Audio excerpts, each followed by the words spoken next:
اشارہ ملتا ہے کہ جو اپنی زبان پہ قابو رکھے گا اور اسے اللہ کی یاد سے تر رکھے گا، اس کا دین سلامت رہے گا۔ ایک ذکر ہے زبان کا جو سبحان اللہ و بحمدہ سبحان اللہ العظیم، یہ آدمی 24 گھنٹے نہیں کر سکتا، لیکن اس ذکر سے ایک اور ذکر جنم لیتا ہے جو مطلوب ذکر ہے، وہ ہے اللہ کی یاد۔ ذکرہ کا مطلب یاد کرنا ہوتا ہے، اور یاد کا تعلق زبان سے نہیں دل سے ہے۔ پہلے دل میں یاد آتی پھر زبان پہ ادائیگی ہوتی ہے۔ ابھی آپ سب کو گھر یاد آ رہا ہے، دیکھ کیسے سبحان اللہ نکلا ہے۔ تو کیا خیال ہے کہ آپ سارے بیٹھ کے تسبیح پڑھ رہے ہو، گھر جانا گھر جانا گھر جانا گھر جانا، کہ دل کی ایک کیفیت ہے۔ تو یہ جو دل کی کیفیت ہے اس کو ذکر کہتے ہیں۔ جس کو 24 گھنٹے یہ نصیب ہو جاتا ہے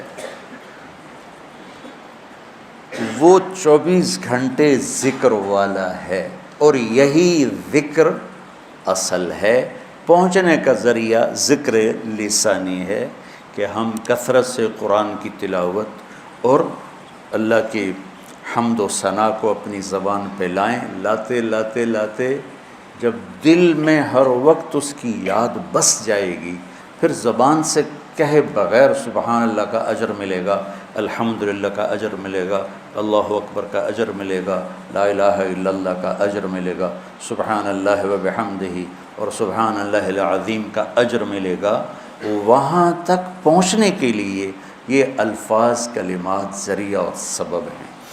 تو جو اپنی زبان کو بچوں سنبھال لے گا، جو اپنی زبان کو سنبھال لے گا، جو اپنی زبان کو سنبھال لے گا، اس کے رشتے سلامت، اس کا گھر سلامت، اس کا دین سلامت، اس کی دنیا سلامت، اس کا علم سلامت، اس کی ہر شے سلامت رہے گی۔ حضرت لقمان علیہ السلام کا فرمان ہے کہ بیٹا میں چپ رہنے پہ کبھی نہیں پچھتایا،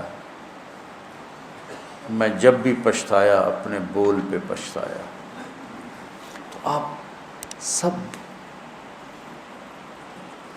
بچوں کو میری یہ درخواست ہے، من سکت بولو سلم، من سکت سلم، من سلم نجا۔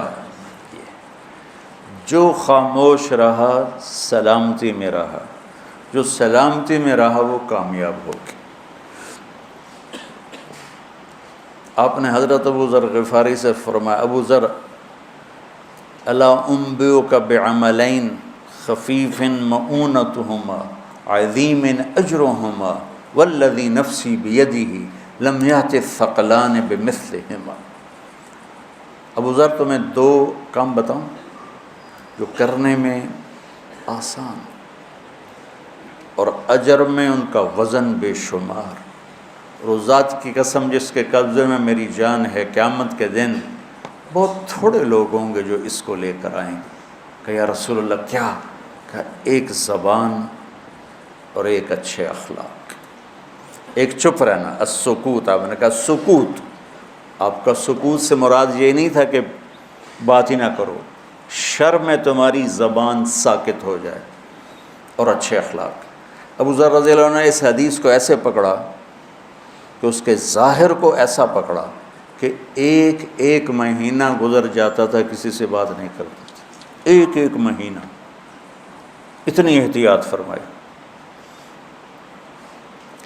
اور پھر اللہ کے نبی نے کہا کہ میرے صحابہ میں 4 آدمی ایسے ہیں جن سے اللہ پیار کرتا ہے، وعلی منہم وعلی منہم وعلی منہم۔ آپ نے 3 دفعہ فرمایا، اور علی ان میں سے ہے، اور علی ان میں سے ہے، اور علی ان میں سے ہے۔ تو کون ہے یا رسول اللہ؟ آپ نے کہا علی، سلمان، ابو ذر اور مقداد۔ تو ابو ذر ایسے اوپر گئے کہ اللہ تو سارے ہی صحابہ سے محبت کرتا ہے، وَكُلًّا وَعَدَ اللَّهُ الْحُسْنَى، سب کے لیے جنت کا وعدہ ہے، لیکن یہ 4 کا خاص طور پہ نام لے کر فرمایا، پر حضرت علی کا نام 3 دفعہ دہرایا اہمیت بیان کرنے کے لیے۔ تو آپ سب گھروں کو جا رہے ہو، یہ زندگی بھر کا سبق ہے، یہ زندگی بھر کی نصیحت ہے، صرف اس درس کی نہیں کہ اپنی زبانوں پہ قابو رکھنا۔